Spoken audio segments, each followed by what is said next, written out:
नमो तच्चा भगवतो अरहतो सम्मा सम्बुद्धच्चा जगत पूज्य महाकारुणिक तथागत सम्मुख सम्बुद्ध श्रीचरणे कृतज्ञ प्रणाम निवेदन करे পূর্ণ পারমিতে অংশগ্রহণকারী সকল উপাসক উপাসিকাগণের নিরোগ দীর্ঘায়ু সুখী জীবন তথা জ্ঞান বিমণ্ডিত জীবন কামনায় শুরু করতে চলেছি আজকের অভিধর্ম চর্চা ক্লাস।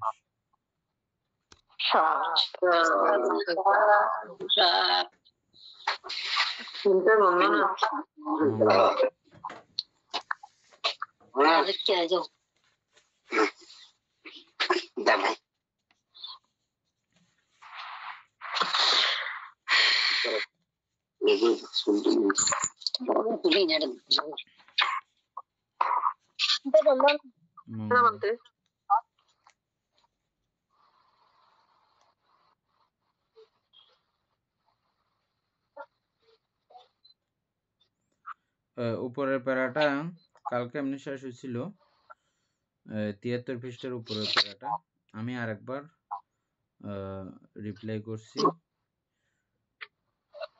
ছুত্র ঘ্রাণ জিহ্বা ও কায় বাস্তুতে যে যে আলম্বন প্রতিহনন করে তাহাদিগকে মনস্কার যুক্ত না করিয়া শুধু অনন্ত আকাশ প্রজ্ঞপ্তি ধারণা লইয়া চিত্তকে অনন্ত আকাশের সহিত একভূত করিয়া কাল যাপন করেন। তিনি কান দিয়া কোনো কিছু শুনলেও ওগুলোতে ওনার মনস্কার থাকবে না। একইভাবে নাক দিয়ে, জিহ্বা দিয়ে, ত্বক দিয়ে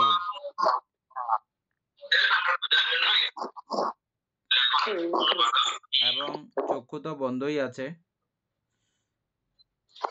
তো এই পঞ্চ আলম্বন দ্বারা কোনো কিছুতেই ওনার মনস্কার হয় না বা ওই পঞ্চপথে আর কোনো চিত্ত উৎপন্ন তিনি করেন না। শুধুমাত্র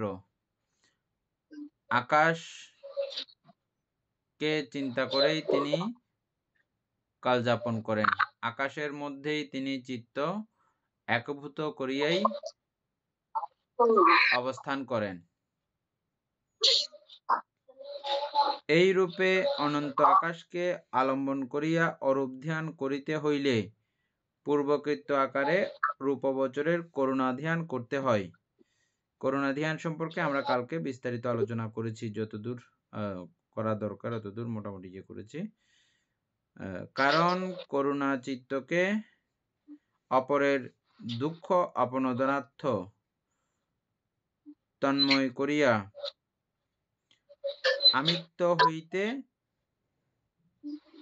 মুক্ত করে। এই আমিত্ব হইতে মুক্ত করে বলিয়াই এই করুণা ভাবনা আকাশ অনন্তায়তন ভাবনা করতে সাহায্যকারী রূপে কাজ করে। ওই চিত্তটা করুণাঘন চিত্ত আকাশ অনন্তায়তন ভাবনা করার জন্য সাহায্য করে, সহযোগিতা করে।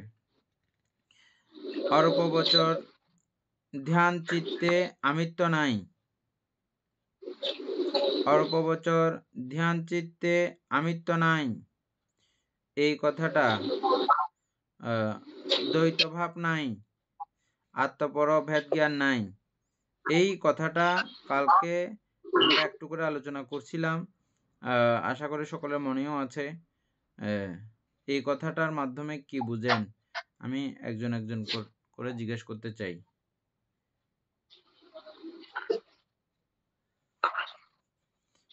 অমিতা বড়ুয়া, এই লাইনটাতে কি বুঝছেন?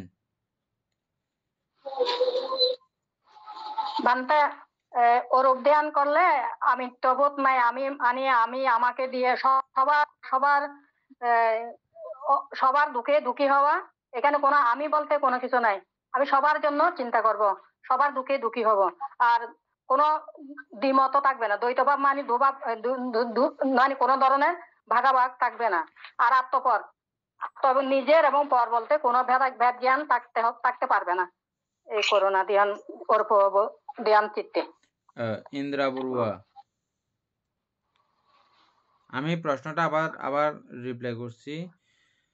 অরূপ ধ্যান চিত্তে আমিত্ব নাই, দ্বৈতভাব নাই, আত্মপর ভেদ জ্ঞান নাই।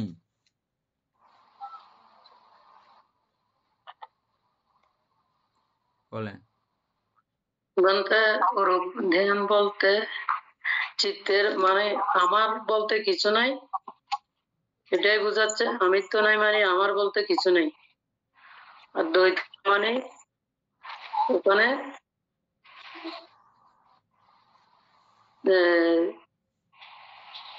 দ্বিমত ভাবও নাই, আত্মপর ভেদ জ্ঞান, অর্থাৎ এই নিজের মানে পরের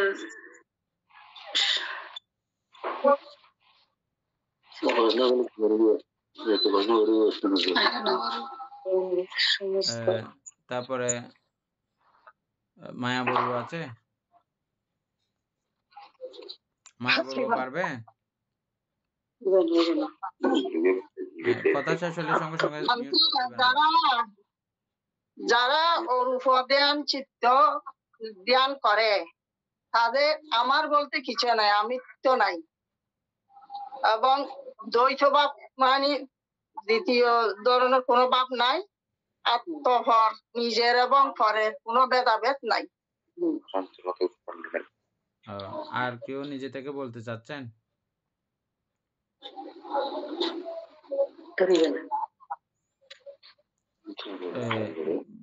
কথা শেষ হলে সবাই একটু মিউট করে দিয়েন। আমি মিউট করলে তখন আবার আওয়াজ করবে কে কে করে, সেজন্য।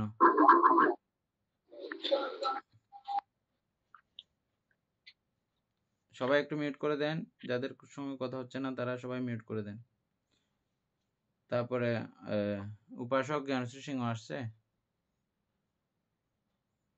বন্দনা মানতে মঙ্গল, এই লাইনটা সম্পর্কে কি বুঝছেন? মানতে এটা অরূপ ধ্যান মানে অরূপ বছরের প্রথম ধ্যান, যেটা আকাশ অনন্ত নায়তন। তো আকাশ বলতে আমরা কালকেই বুঝি যে শূন্য। শূন্য বলতে এখানে কোনো কিছুর অস্তিত্ব নেই। আমি তো বহুত দূরের কথা, মানে আমরা যাই যেটা নিয়ে চিন্তা করছি শুধু শূন্যতা নিয়ে চিন্তা করছি, সেখানে আমি পর বা অন্য কিছু তো আসার কথাই না। যা কিছু আছে সবকিছুই শূন্য এখানে। তো সে অর্থে আকাশ অনন্ত নায়তন শূন্য। তো এখানে কিছুই থাকবে না। আর ভেদাভেদ তো অনেক দূরের কথা, বা আত্মপর এটা বহুত পিছনের কথা, কিন্তু এখানে টোটাল পুরাটাই শূন্য, এখানে কিচ্ছুই থাকবে না। ওইটাই আমি বুঝি যে আকাশ অনন্ত নায়তন মানে পুরাপুরি শূন্যতা, এখানে কিছুই নেই।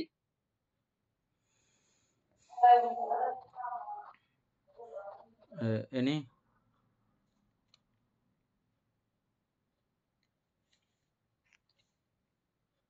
এটা করোনা ধ্যান, ওইটার আগে আমরা ওই যে রূপ বছরের যে 5 প্রকার যে ধ্যানটা, তো পঞ্চম চিত্তের মধ্যে কিন্তু আমরা উপেক্ষার একাগ্রতা পেয়েছি। ওইখানে পঞ্চম ধ্যানের মধ্যে কিন্তু আমরা ওই যে আমাদের পঞ্চনিবরণ, অলরেডি পঞ্চনিবরণ কিন্তু আমাদের চিত্ত থেকে রূপ বছর ধ্যানের পরে কিন্তু অরূপ বছর ধ্যান। তো রূপ বছর ধ্যানের মধ্যে আমাদের পঞ্চনিবরণ অলরেডি আমাদের চিত্ত থেকেও এটা বিলুপ্ত, মানে হয়তোবা ওই সময় ধ্যানের সময়। তো সেই সময় এসে এখানে অবশ্যই সেখানে করোনা তো অবশ্যই হবে, যেখানে পঞ্চনিবরণ মুক্ত আছে চিত্ত। তো এই ধ্যানটার জন্য অবশ্যই তখন করোনা ধ্যান প্রয়োজন। তো করোনা ধ্যান বলতে আমরা এই সব সময় অন্যের সুখে সুখী হওয়া বা অন্যের কষ্টে কষ্ট পাওয়া, ওই ধ্যানটা ওই চিত্তটা নিজের মধ্যে সেটা উৎপন্ন হবে আপনা আপনি। তখন সেটা যদি উৎপন্ন হয়ে যায় তখন সেখানে আমিত্ব বা ওইটা তো কোনো কিছুই থাকবে না। আর যেটা দাদা যেটা বলেছে আকাশ, উনি ওইখানে অলরেডি সবগুলা শূন্য দেখতেছে, তো সেখানে আমি দেখার মতো তো কোনো কিছুই নেই, বা আমিত্ব কোনো কিছু উনি খুঁজে পায় না। তো এই কারণে এটাই হচ্ছে অরূপ চিত্তের মধ্যে আমিত্ব নাই। তারপরে নয়ন বড়ুয়া।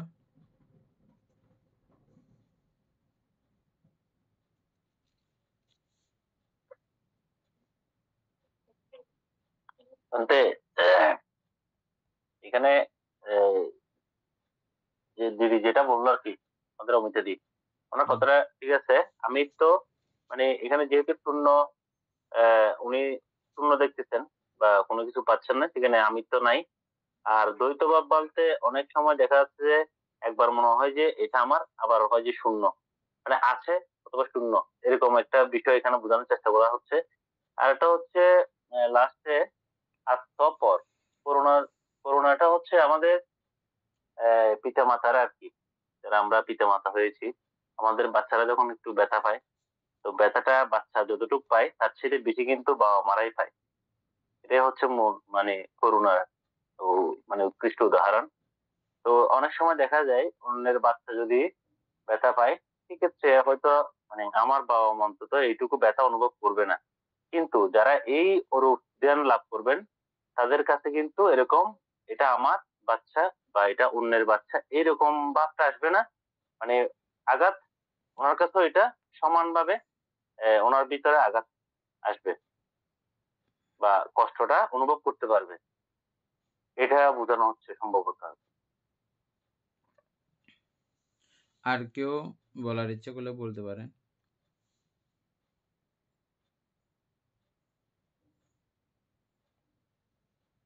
আর কেউ বলবেন না? আমি বলছি আমারটা কিরকম হয় দেখেন।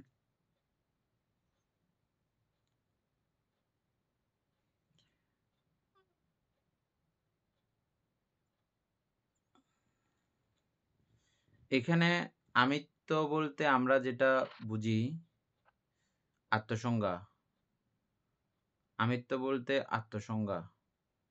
আমি নামক একটা কিছুর অস্তিত্ব আমরা অরহত না হওয়া পর্যন্ত, নিবৃত্তি সচক্ষে না দেখা পর্যন্ত, নির্বাণ সচক্ষে প্রত্যক্ষ না করা পর্যন্ত আমিত্ব আমাদের প্রত্যেকের কাছে বিদ্যমান।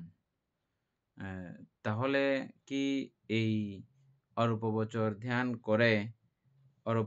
ধ্যান করে তিনি কি নির্বাণ দর্শন করে ফেলেছেন? এই কথার চলে আসার সম্ভাবনা বুঝা গেছে নয়নবাবু? হ্যাঁ নয়নবাবু কথাটা বুঝা গেছে? হ্যাঁ কি বলা হচ্ছে যে আমিত্ব নাই। আমিত্ব মানে আত্মসংজ্ঞা বা আমিত্ব সংজ্ঞা নাই যদি বলি, তার মানে উনি নির্বাণ দর্শন করেছেন, নিবৃত্তি দর্শন করেছেন, তখন ওনার কাছে আমিত্ব নাই। এই কথাই তো আমরা জেনেছি আগে যখন হ্যাঁ পড়েছি। আমরা পুরো বইটা একবার পড়েছি না আমরা? হ্যাঁ এখানে একটা প্রশ্ন এসে যায় যে গৌতম বুদ্ধ যখন ওই অরূপ ধ্যান করছিলেন, তো ওনার গুরুকে বললেন যে আমি যখন ধ্যানে বসে ঠিকই তখন আমার আমিত্ব খুঁজে পাই না, কিন্তু যেই আমি ধ্যান থেকে উঠে যাই পঞ্চনিবরণ এসে যায়, তাহলে সেরকম ধ্যান গিয়ে তো আমার লাভ নেই। তো এই অবস্থায় উনি গুরু ছেড়ে দিয়েছেন। তো ওই অরূপে থাকলে তো ঠিকই আছে, যত সময় ধ্যান করবেন তত সময় আমিত্ব খুঁজে পাবেন না। আর যে ধ্যান থেকে উঠে যাবেন উনি পঞ্চনিবেদনে এসে যাবেন, তখন তো উনার আবার যেহেতু অরহত হননি, অরহত হলে তো সেই মানে ধ্যান থেকে উঠলে এই অবস্থা হবে না। তো সেক্ষেত্রে আমিত্ব নাই, অরূপে গেলে আমিত্ব তো থাকবেই না, যেহেতু ধ্যানে উনি বসে গেছেন। হ্যাঁ ঠিক আছে। তাহলে এই কথার মানে ওটাও না, আবার এখানে যে ভুল লেখছে তাও কিন্তু না, এটাও এক দৃষ্টিকোণ থেকে ঠিক লেখছে। কোন দৃষ্টিকোণ দেখেন সেটা। আমরা একটা কিছু ভালো কিছু খাবার পেয়েছি, এটা আমি খাবো, এরকম অবস্থা তিনি আর তখন করতে পারেন না। এটা তখন তিনি বলেন আমরা খাবো অথবা তোমরা খাবে। এইরকম চিত্তের অধিকারী, যেমন মারা সন্তানের প্রতি করুণা করে আমরা খাবো এরকমও বলে মারা, আবার সন্তান তোমরা খাবে, তোমরা সবাই মিলে খাবে এরকমও বলে। তখন মার কাছে আমিত্ববোধ, আমি খাইবো, আমি খাবো, ওই মানসিকতা মার কাছে থাকে না, বুঝছেন? আমার সন্তানরা খাবে, আমার সন্তানরা খাবে। বুঝাইতে পারছি? মানে এই কথাটা বুঝতে হলে এটা আমার উদাহরণগুলো বুঝতে হবে। এই জায়গার আমিত্ব বুঝতে হলে উদাহরণগুলো বুঝতে হবে। কিন্তু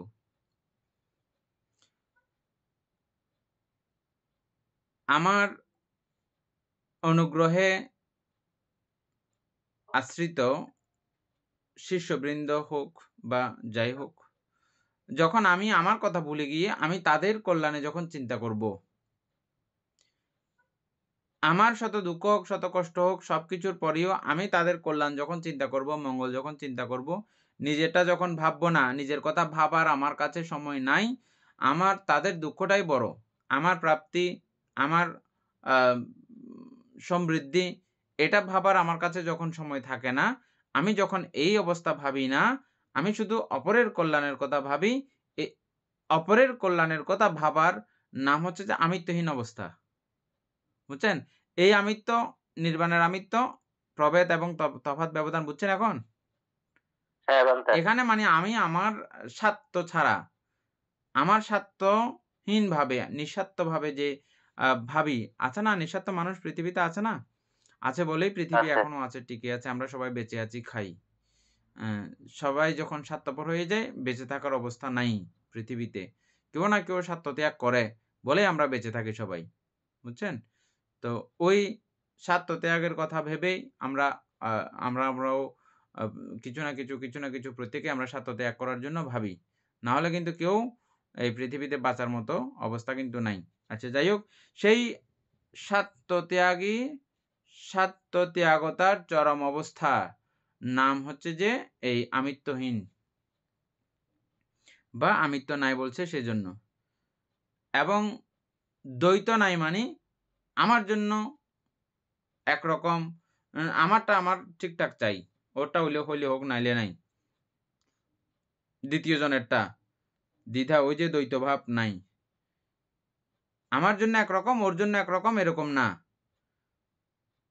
উনি দুই দিকেই নিজের জন্য যেমনটা ভাবতে পারেন, অপর সকলের জন্যও তেমনটা ভাবতে পারেন। ওদেরটা একরকম, ওরা থাকুক, ওরা সারে না পাইলে পাইছে, কিচ্ছু হবে না। কিন্তু আমার ৳১ লাগবে। এরকম ভাব উনার থাকে না। তারা চারে না পাইলে আমিও চারে না পাবো। তারা না পাইলে আমিও পাবো না। তারা কষ্টে থাকলে আমিও কষ্টে থাকবো। তারা কষ্টে থাকবে, আমিও সুখে থাকবো। এই দ্বৈত বা দুই জাতীয় মানসিকতা থাকে না। আমার জন্য একরকম মানসিকতা, অপরের জন্য একরকম মানসিকতা।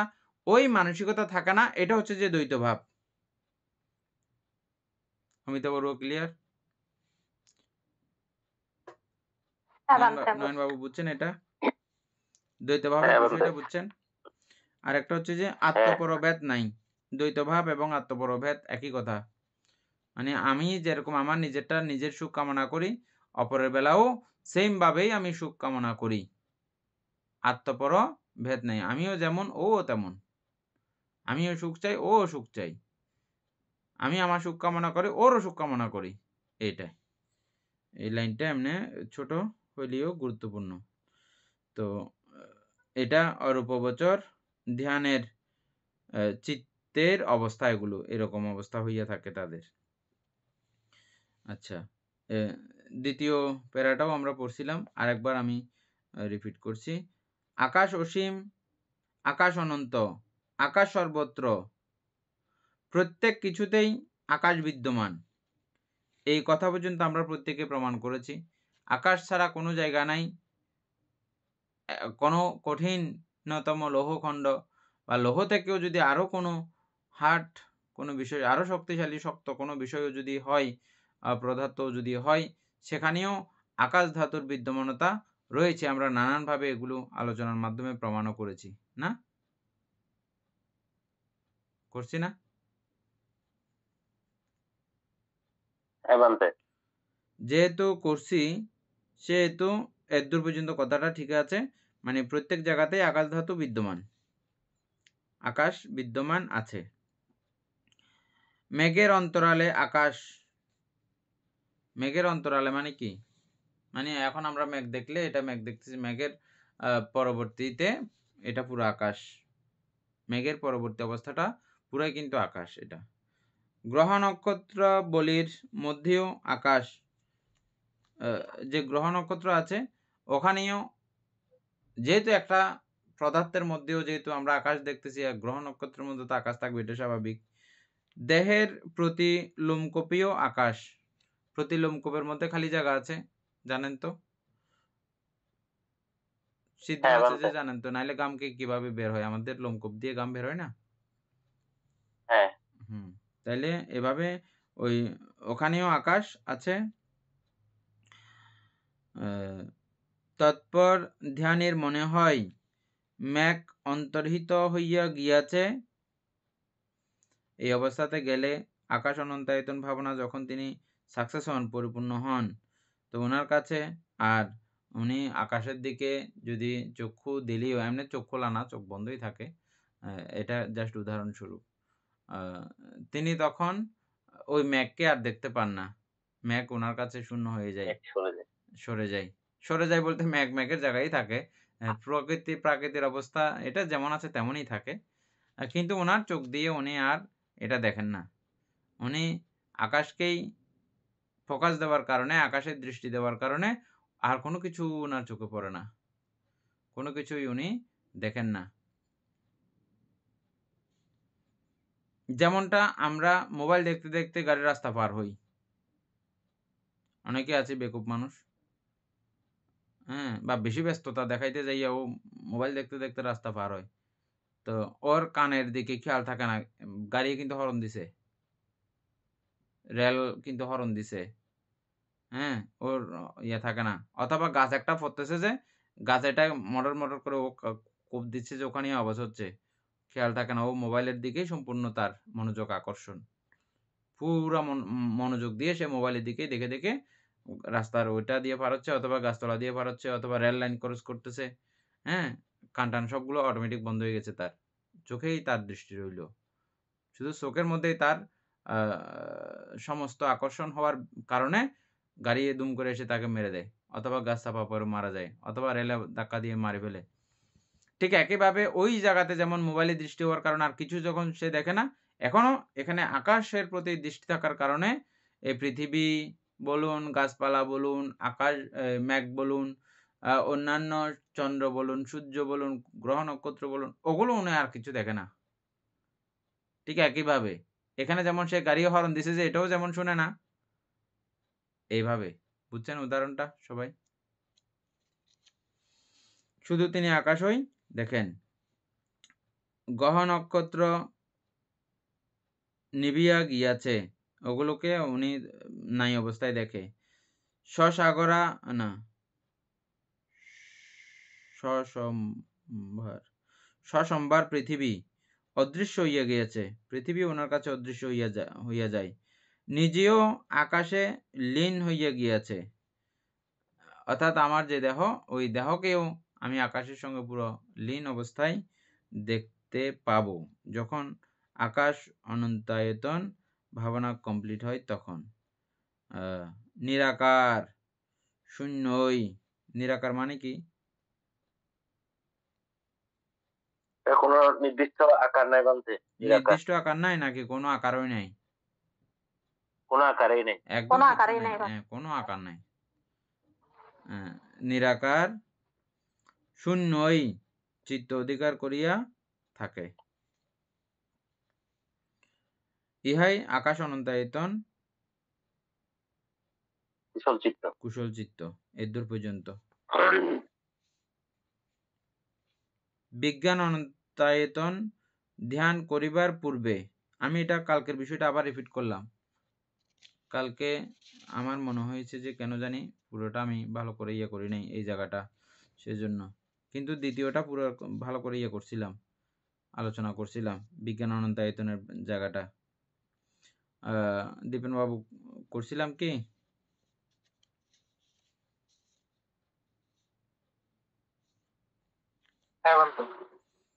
বলেন। বিজ্ঞান অনন্তায়তন বলে ফেলেন। বই দেখতে লাগবে না, এমনি। ও, নয়ন বাবু বলেন। অমিতা বড়ুয়া বলার জন্য প্রস্তুত থাকেন। বিজ্ঞান অনন্তায়তন ভাবনাটা হচ্ছে ধ্যান করিবার পূর্বে রূপা বছরের, মানে প্রথমে মুদিতা ধ্যান। মুদিতা মানে হচ্ছে অন্যের সুখে সুখী হওয়া আর কি। তো ধারা চিত্তকে দক্ষ করা কর্তব্য, মানে এই চিত্তটা শক্ত করতে হবে। বিজ্ঞান বা চিত্তের উৎপত্তি বিলয়, এই অর্থে বিজ্ঞান শান্ত হইলেও অনন্ত আকাশকে আলম্বন করাতে ইহাকে অনন্ত বলা হইয়াছে। বিজ্ঞান বা চিত্তের উৎপত্তি বিলয়। চিত্তের উৎপত্তি বিলয় তখন কালকে যেটা বললেন আমি শুনছিলাম একটু করে, যে আলম্বন গ্রহণ এবং আলম্বন পরিত্যাগ, এই সময়টুকু হচ্ছে চিত্তের উৎপত্তি বা বিলয়। এই অর্থে বিজ্ঞান শান্ত। শান্ত মানে বুঝছেন কালকে সীমানা আছে। হইল অনন্ত আকাশকে আলম্বন করাতে ইহাকে অনন্ত বলা হইয়াছে। আকাশ আকাশ তো বলতে আমরা জানি যে অনন্ত অসীম। যখন আকাশকে আলম্বন করা হয় তখন এটাকে অনন্ত বলা হইয়াছে। চিত্ত অনন্ত আকাশের সহিত নিজকে একীভূত। চিত্ত অনন্ত আকাশের সহিত নিজকে একীভূত করিবার পর সে অনন্ত আকাশময় অনন্ত চিত্তকে আলম্বন করিয়া ধ্যান করে, ইহা বিজ্ঞান অনন্তায়তন কুশল চিত্ত।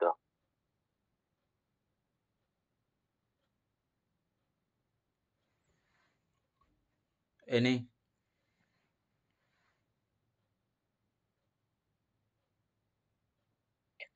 কিন্তু এটা হচ্ছে যে প্রথমে হচ্ছে আকাশ অনন্তায়তন, ওই ধ্যানী যখন আকাশ অনন্তায়তন নিয়ে যখন ধ্যান করে, সেটা তো আমরা একটু আগে পেয়েছি। মানে উনি আকাশকে অনন্ত হিসেবে দেখেন, আকাশের কোনো সীমা নাই, ওই হিসেবে উনি ধ্যান করতে থাকেন।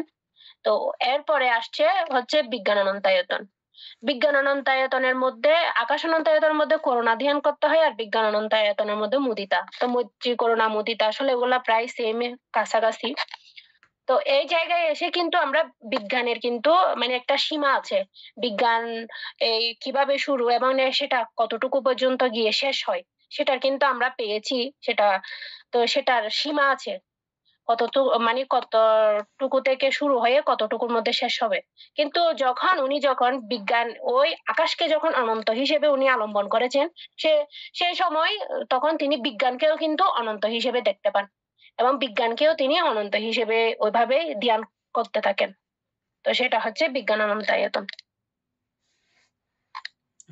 জ্ঞানশ্রী সিংহ।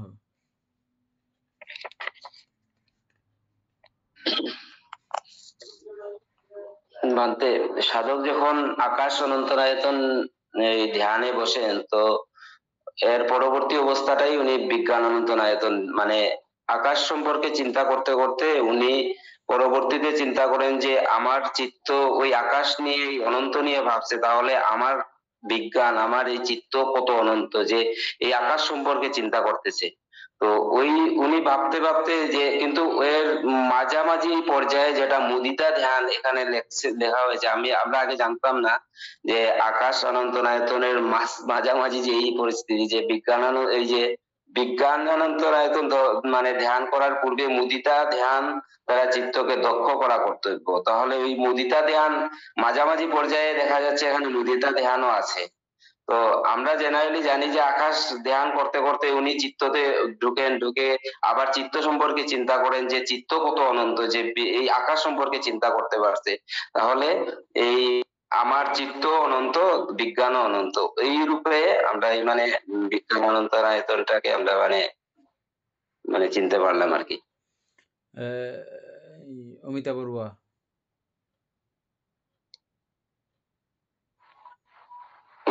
বান্তে, সাধক যখন আকাশ অনন্তন ভাবনা করতে করতে যখন নিজেকে শূন্যতার মধ্যে নিজের চিত্তকে যখন ডুবে রাখছে, মানে শূন্যতা খুঁজে পায়, তখন উনি নিজের চিত্ত বা বিজ্ঞানকে নিয়ে মানে ধ্যান করার জন্য স্থির করেন, নিজেকে দক্ষ করার জন্য মুদিতা ধ্যান করেন।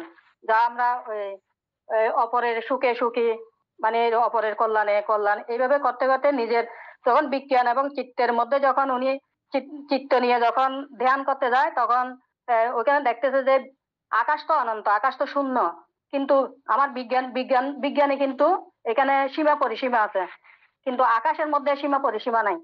হ্যাঁ, এটা করতে গিয়ে বানতে তখন যখন বিজ্ঞান নিয়ে চিন্তা করে, তখন দেখাতে নিজের চিত্ত এখানে শূন্য, এটা বলতেছে বানতে। বড়ুয়া এবং রিমি বড়ুয়া, মায়া বড়ুয়া, ইন্দ্রা বড়ুয়া, আপনারা আপনাদের থেকে সরাসরি জিজ্ঞেস করতেছেন, আপনারা দেখতেছেন যে এটা আমি কিছু বলতে পারবো, বা বললে আমি যেটা বুঝছি এটা ঠিক আছে কিনা আমি একটু শেয়ার করি বান্তের সঙ্গে বা ক্লাসে। এভাবে আপনারা নিজের থেকেই বলবেন, আমি সবার থেকে তো জিজ্ঞেস করতেছি না, নিজেরাও এগুলো বলবেন। তা বললে কি হবে, আপনাদের বোধগম্যতা কীরকম হচ্ছে না হচ্ছে আমাদের একটু আইডিয়া হবে, সেই অনুপাতে আমরা আবার আলোচনা করতে পারবো। দীপেন বড়ুয়া বলেন। হ্যাঁ ম্যাম, তো এখানে বিজ্ঞানায়তন যেটা বলা হচ্ছে, তো চিত্ত মানে চিত্তের একটা প্রতিশব্দ হচ্ছে কি বিজ্ঞান, এটা তো আমরা সবাই জানি। তো চিত্ত যেহেতু উৎপত্তি হয় এবং এটা ধ্বংস হয়, তো এই উৎপত্তি আর ধ্বংসের কারণে চিত্তের একটা নির্দিষ্ট একটা সীমানা আছে। তো এখন এই চিত্ত যখন আকাশ অনন্তায়তন ধ্যানটা করার কারণে এই চিত্তটা তখন ওই আকাশ অনন্ত মানে অনন্ত আকাশের সাথে ইয়া হয়ে যায়, যুক্ত হয়ে যায়, এবং যার কারণে এই চিত্তটা তখন ওই অনন্ত আকাশের রূপটা ধারণ করে ফেলে। তো ওইটাই মনে হয় বিজ্ঞানায়তনটা তখন শুরু হয় আর কি, বিজ্ঞানায়তন ধ্যানটা। হ্যাঁ, ঠিক আছে। যাই হোক, দুইটা কথা খুব সুন্দর করে শিখছি আমি। এখানে উদাহরণ দিতে আরো একটু সুবিধা হবে। দীপেন বাবুর কাছ থেকে একটা বিষয় আর একটু উদাহরণ দেওয়ার জন্য পরিষ্কার হলো। এবং এনি বড়ুয়া এর আগে একটা কথা বলেছে, এর আগে একটা উদাহরণ দিতে গিয়ে ওটাও খুব দরকারি। করুণা ভাবনা এবং মুদিতা ভাবনা, দুইটা ভাবনাকে আমরা এখানে আবার দেখতেছি। এই দুইটা ভাবনাকে আমরা দুইটা ভাবনা না করে কি এই পর্যন্ত চলে আসছি? এই দুই ভাবনা কিন্তু আমাদের রূপগোচরের মধ্যে আমরা পেয়েছিলাম 40 প্রকার সমত ভাবনার, ওখানে এগুলো অ্যাড করা আছে একদম প্রাথমিক পর্যায়ে। হ্যাঁ, তাহলে ওগুলো তো আমরা কমপ্লিট করে আসছি, এবং প্রথম ধ্যান লাভ হয়েছে মানে ওগুলো কমপ্লিট হয়েছে। কিভাবে কমপ্লিট হয়েছে? আমার পঞ্চনিবরণ নিরোধ হয়েছে। নিরোধ বলতে একেবারে না হলেও যতক্ষণ আমি প্রথম ধ্যানে থাকবো ততক্ষণ আমার কাছে অমৈত্রী থাকলে মাত্র প্রথম ধ্যান উৎপন্ন হতে পারে না। পারে কি নয়ন বাবু? করুণাহীন অবস্থা থাকলে উৎপন্ন হতে পারবে? মৈত্রী, করুণা, মুদিত, অপেক্ষা এগুলো না থাকলে এই প্রথম ধ্যান উৎপন্ন করাও যায় না, সম্ভব না। তার মানে আমার এগুলো কমপ্লিট করা ছিল। এখানে আবার পুনরায় আসছে কেন কথাটা? ওটাকে আগে যা ছিল যেমন ছিল ওই জায়গাটাকে আরো বেশি চৌকস করতে হবে, আরো বেশি শানিত করতে হবে, শক্তিশালী করতে হবে। হ্যাঁ, এটাই হচ্ছে মূল কথা।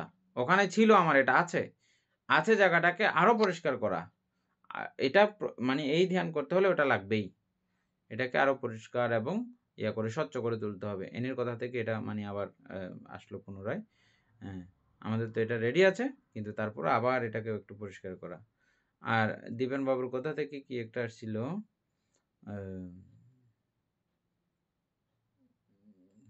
আরেকটা উদাহরণ আসছিল, এটা আবার এটা বলতে গিয়ে এটা ভুলে গেছি, আরো রিপিট করলে। ওটা আসছে যে পানিকে আমরা যে গ্লাসে রাখি সেই গ্লাসের আকার ধারণ করে, সেই গ্লাসের রং ধারণ করে, যদি সেই পানিটা পরিষ্কার পরিচ্ছন্ন হয়, পানিটা অরিজিনালি ভাবে যদি কাদা হয়, আগে থেকেই যদি রং লাগাই না হয়, তাহলে ওই গ্লাস যদি কাচের গ্লাস হয়, গ্লাসে যদি কোনো রং না থাকে ওই কালার হিসেবেই দেখা যাবে, এরকম তো জিনিসটা না। আর যদি স্বচ্ছ পানি হয়, পানিতে কোনো কালারিং নাই, একদম পরিষ্কার স্বচ্ছ পানি যদি হয়, ওই পানিকে আপনি যেই পাত্রে দেবেন, যে রঙের পাত্রে দেবেন, সেই পাত্রের সেই বিষয়ের সেই জায়গার কালার ধারণ করবে, সেই জায়গার রং ধারণ করবে। এটা তো আমরা এমনি নর্মালি জানি সবাই। ঠিক আছে তো না? ঠিক আছে তো না? ঠিক একইভাবে আমাদের চিত্ত যখন স্বচ্ছ পরিষ্কার থাকে, এই চিত্তকে যে পাত্রে রাখবো, অর্থাৎ যে জায়গার সঙ্গে চিত্ত যুক্ত হয়ে, যে আলম্বনের সঙ্গে চিত্ত যুক্ত হয়, ওই আলম্বনময় হয়ে যায় চিত্ত। চিত্তকে যখন যে আলম্বনে রাখবো, সে আলম্বন, এমনি কোনো চিত্তের কোনো অস্তিত্ব নাই। আলম্বনের সংস্পর্শেই চিত্তের উৎপত্তি হয়, এটা তো আমরা আগেই পড়েছি। আলম্বনের সংস্পর্শেই চিত্ত উৎপন্ন হয়, ওই আলম্বনের কারণেই আমরা চিত্তকে অনুভব করতে পারি, দেখতে পারি। না হলে আলম্বন দেখার, আলম্বন অনুভব করার কোনো উপায় আছে? না, কোনো উপায় নাই। সুতরাং এই মুহূর্তেও আমি চিত্তকে দেখতে পাচ্ছি যে কিসের মাধ্যমে? ওই আকাশের মাধ্যমে। আকাশকে আলম্বন করেছি। আকাশ আলম্বনেই আমার চিত্ত রমিত রয়েছিল। হ্যাঁ? তাহলে কিছুক্ষণ আগে জেনে আসলাম যে কি? আকাশ অনন্ত। তার মানে আমার চিত্ত এই অনন্ত বিষয়কে চিন্তা করতে পারতেছে। অনন্ত বিষয়কে ভাবতে পারতেছে। তার মানে বিজ্ঞানও কি অনন্ত? ওমা! তার মানে তো এটা যেহেতু এটাকে নিয়ে ভাবতে পারতেছে, অনন্ত বিষয়কে নিয়ে ভাবার, চিন্তা করার, ওটাকে ধারণ করার সময় সুযোগ সক্ষমতা তার হয়েছে। তার মানে বিজ্ঞানও অনন্ত। যদিও বা এই বিজ্ঞান শান্ত, কিন্তু এই ক্ষেত্রে গিয়ে বিজ্ঞান অনন্ত। অনন্ত বিষয়কে চিন্তা করতে গেলে বিজ্ঞান অনন্ত হয়ে যায়। ঠিক ওই কথা। পানিকে যেই জায়গাতে রাখবো, সে জায়গার কালার ধারণ করে, সে জায়গার রং ধারণ করে। ঠিক একইভাবে। হ্যাঁ, তাহলে এখন এইজন্য উনি যখন বিজ্ঞানের দিকে ফোকাস দিলেন, ওমা! বিজ্ঞান অনন্ত। বিজ্ঞান অনন্ত। এই পর্যন্ত আমরা কিন্তু কালকেই আলোচনা করেছিলাম। এই জায়গাটা আর ইয়ে করতেছি না, রিপ্লাই করতেছি না। বিজ্ঞান অনন্তায়তন কুশল চিত্ত। তৎপর মনে করে যে এই অনন্ত চিত্ত কিছুই না, ভগ্নাংশ অবশিষ্ট নাই, অর্থাৎ ইহা অবিদ্যমান।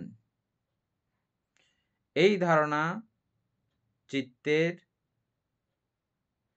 এই অবস্থা আকিঞ্চ আয়তন কুশল চিত্ত।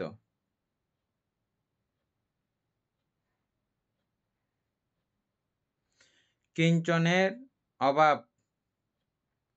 আকিঞ্চন, অকিঞ্চনের ভাব আকিঞ্চন।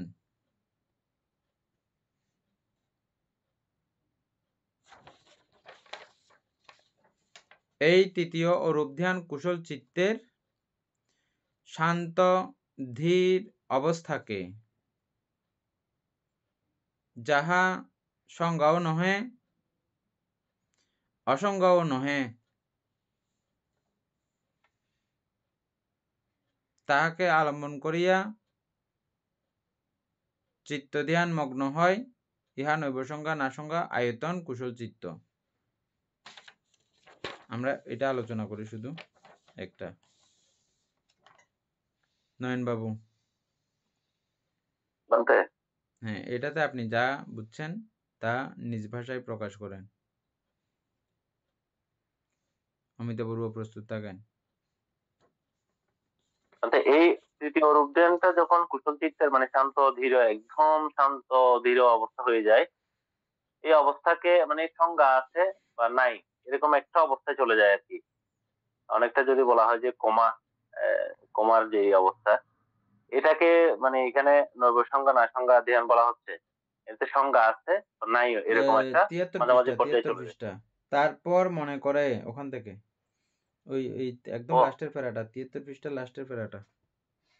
তৎপর মনে করে যে এই অনন্ত চিত্ত কিছু না, মানে যখন বানতে ওই যে আপনার আকাশ অনন্তনায়তন ভাবনা করলো, তারপর বিজ্ঞান অনন্তনায়তন ধ্যান করলো, এরপরে আর কিঞ্চন অনন্তনায়ন হচ্ছে আপনার। এই দুইটা করার পরে যখন সবকিছু অনন্ত, চিত্ত অনন্ত, কিছু নাই, ইহার ভগ্নাংশ বা অবশিষ্ট নাই, মানে চিত্ত অনন্ত হয়ে গেছে। চিত্তকে ভাঙলে যে টুকরা টুকরা পাবে ওরকমও কিছু পাচ্ছে না। অর্থাৎ মানে একটা এটা অবিদ্যমান মনে হচ্ছে, এটা কোথাও আর কোনো জায়গায় এর অস্তিত্ব পাওয়া যাচ্ছে না। এই ধারণা চিত্তের এই অবস্থা আকিঞ্চনায়তন কুশল চিত্ত।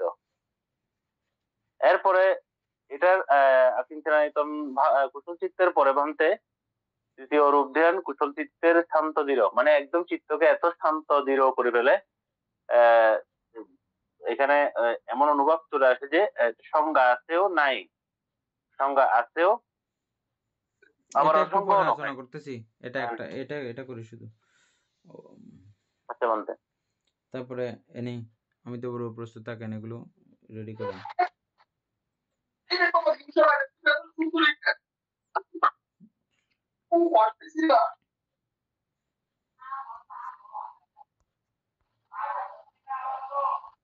বান্ধে এটা আপনি বলেন, এটা আমার কিছু এখানে অনেক প্রশ্ন আছে। ও, তো প্রশ্ন থাকলে তো খুব সেজন্য ভালো কথা, প্রশ্ন করে ফেলো। অমিতাপূর্ব বলেন দেখি।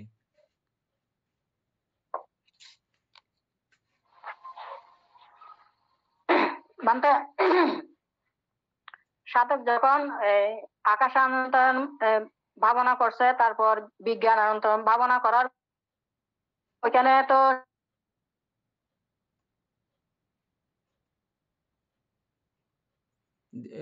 আপনার নেটওয়ার্ক আটকে গেছে, বুঝা যাচ্ছে না আপনার না আমার।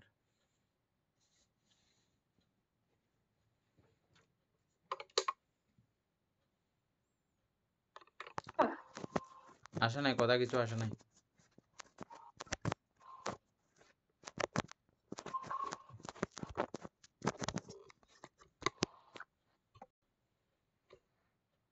যাচ্ছে এখন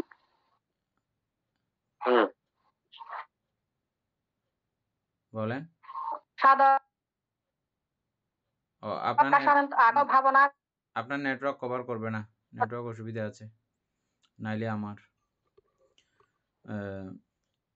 আচ্ছা এনি প্রশ্নগুলো তাইলে আগে করলে তো ভালো হয় মনে হয়।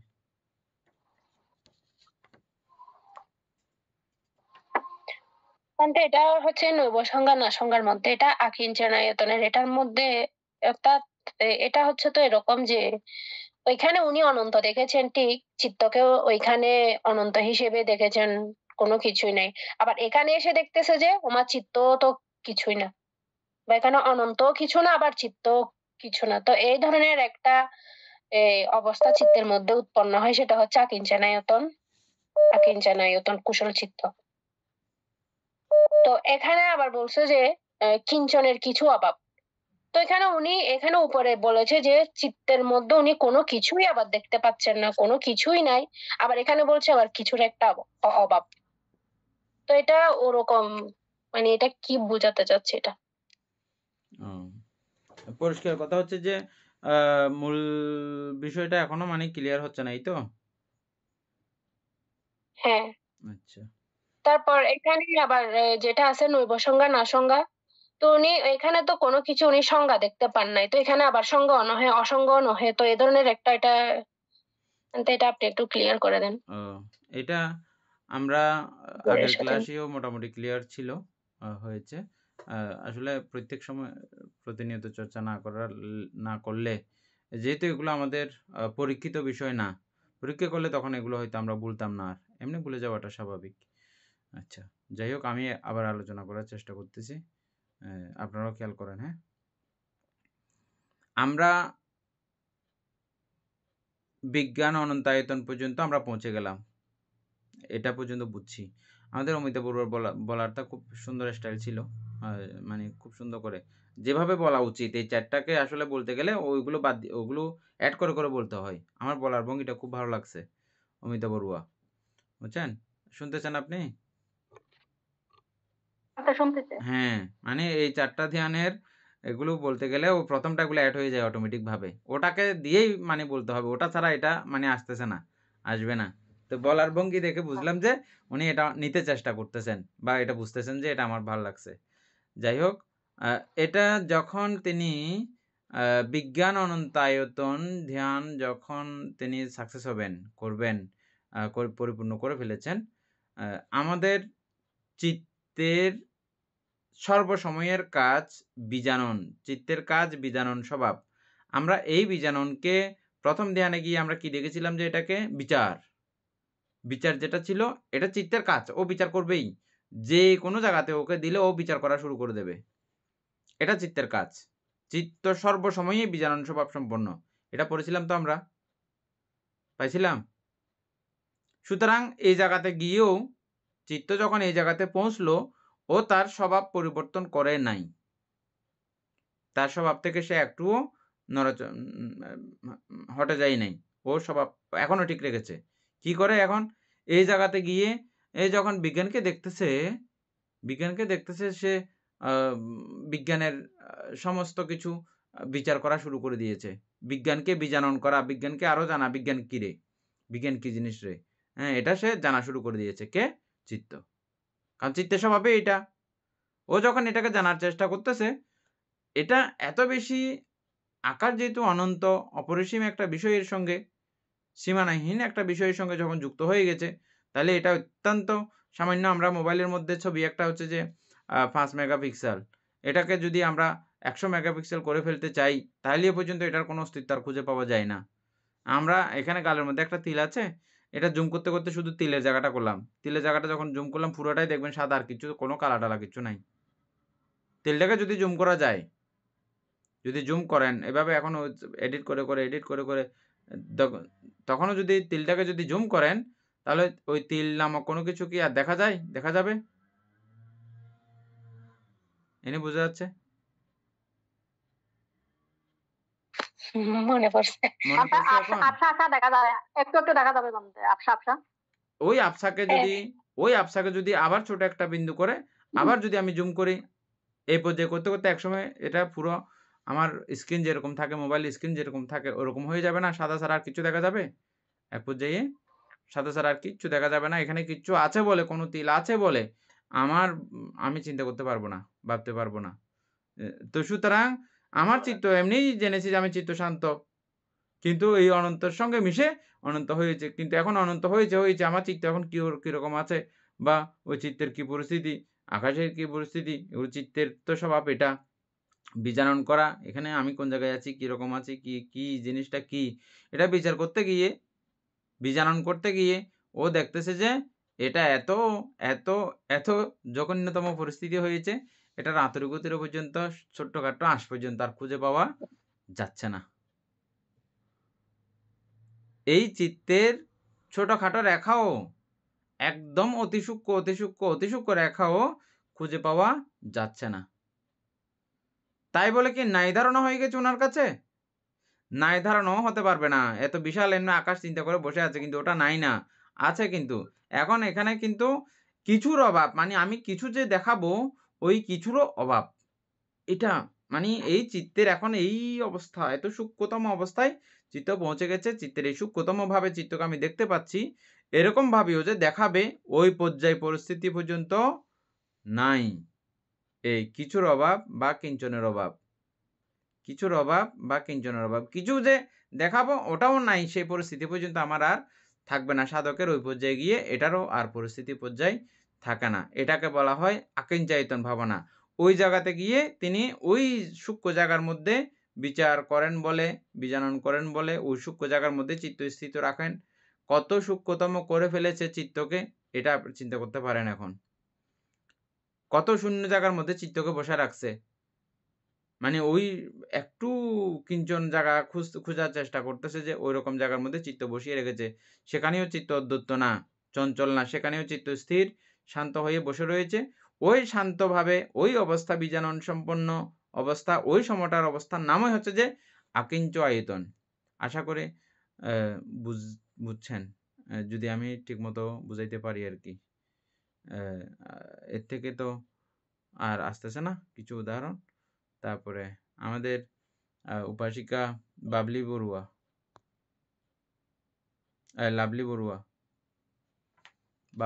একটু বলবেন। লাভলি বড়ুয়া আগে বলেন। কি আকিঞ্চায়তন এটা? হ্যাঁ,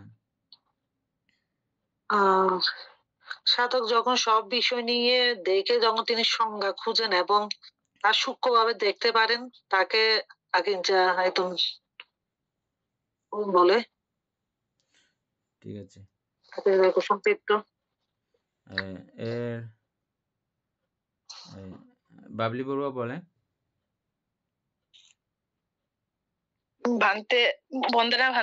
ভান্তে আমি বলতে পারবো না এটা। দিবেন বাবু তো বুঝছেন না।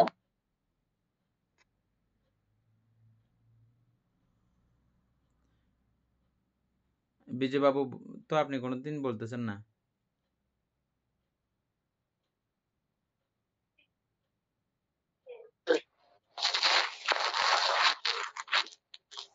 এমনি বুঝতেছেন? বুঝতেছি বানতে। আচ্ছা, ঠিক আছে, বুঝলো হয়েছে। উপাসক জ্ঞানশ্রী সিংহ, আশা করি ক্লিয়ার হয়েছে বিষয়টা। আর এনির সমস্ত প্রশ্নগুলো আশা করি ইয়ে হয়েছে, উত্তর সমাধান হয়েছে না? এটা আগেও অনেকবার বলেছিলেন। উপাসক নয়ন বাবু, আপনি আবার একটু সবাই বুঝে মতো করে একটু ক্লিয়ার করেন। আমি এই দিদি যেভাবে বললে বলতে আপনি যেটা বলছেন দিদির ইয়াটা ঠিক আছে। উনি বিজ্ঞান থেকে শুরু করে একটা যখন এই অধ্যয়ন শুরু হবে তখন বিজ্ঞান প্রথম তো আকাশকে অবলম্বন করেই ধ্যানটা শুরু হয়। তো আকাশটাকে আলম্বন করার পরে এরপর উনি আলম্বন করেন হচ্ছে বিজ্ঞানকে। বিজ্ঞানের পর আসছে বলতে এখানে এই আকিঞ্চনায়তন এটা এখান থেকেই আপনার শেষটা হচ্ছে নৈব সংজ্ঞা না সংজ্ঞা, মানে উনি ধ্যানের এমন এক পর্যায়ে চলে যায়, ওনার চিত্তের এমন একটা পর্যায়ে চলে যায় যেটা যখন সংজ্ঞা আছে আবার সংজ্ঞা নাই এটাও বলা যাচ্ছে না এখানে।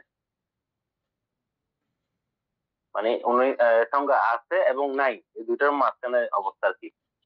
এ পর্যন্ত চিত্তকে উনি চিত্ত ওনার যেটা মগ্ন হয়ে যায়। ঠিক আছে, আমরা তাইলে তৃতীয় নাম্বারটা আমরা মোটামুটি সবাই কমপ্লিট করছি। আর যাদের কমপ্লিট হয়নি আমি মনে করতেছি আপনারা এই জায়গাটা ঠিক আমাদের ওই আকিঞ্চায়তনের জায়গাটা বারবার রিপিট করে করে শুনলে ক্লিয়ার না হলেও হয়ে যাবার কথা।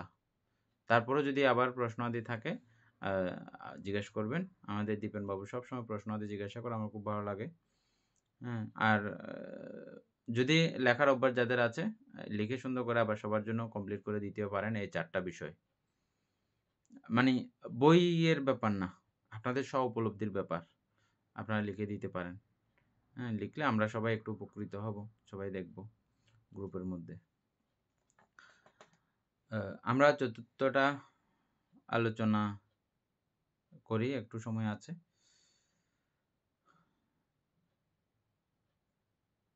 এই তৃতীয় অরূপ ধ্যান কুশল চিত্তের শান্ত ধীর অবস্থাকে মানি আকিঞ্চায়তনের অবস্থা।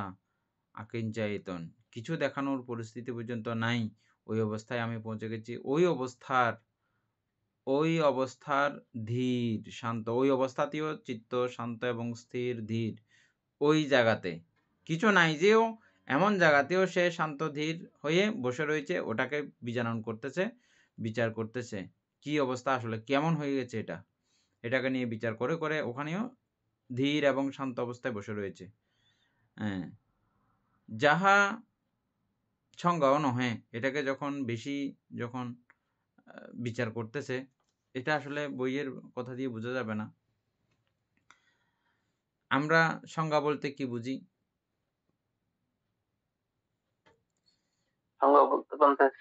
যে কোনো কিছু সেন্স হওয়া, সংজ্ঞায়িত হওয়া।